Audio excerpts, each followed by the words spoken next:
What is the first thing that you think lately when you hear that there's been yet another shooting in the United States? What's the first thing that comes to your mind? I know I used to, in the past, just simply be shocked.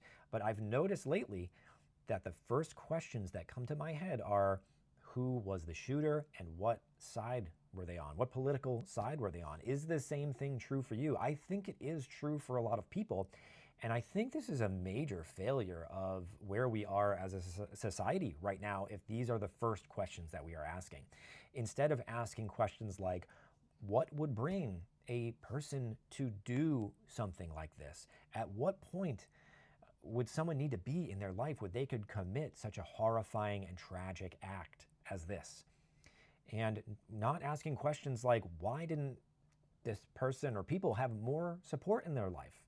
People in their lives that maybe loved them deeply, cared about them deeply, people who they could reach out to say, I'm really struggling right now, I need some help. Or people that just maybe knew them so deeply that they could say, hey, are you okay? Do you need help? I'll get you help. I'll find you help if I can't help you.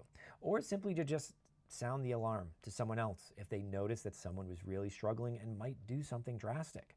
And I think this is one of the main problems that we are facing today in society, in a society of manufactured disconnection, a society that encourages us to disconnect and isolate rather than work together and try to understand each other. We are losing social support that is so needed right now and needed more than ever, in my opinion.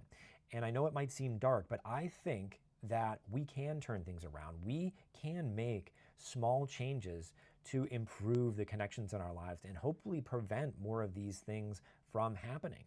It does take work, but we can do it. And this is why Conscious Ground exists, because it is on us in large part to do this work, to make these small changes, because it's clear that many of our leaders, no matter what side they're on, are not going to do something about this. They're actually going to encourage us to fight more rather than work together more.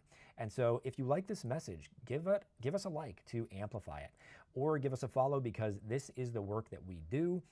And we've got a long form video coming out sometime this week around the concept of social health, which ties into so much of all of this. So if you want to hear more about the problems that we face, but also what you can do to work on them, give us a follow, and we'll see you again soon.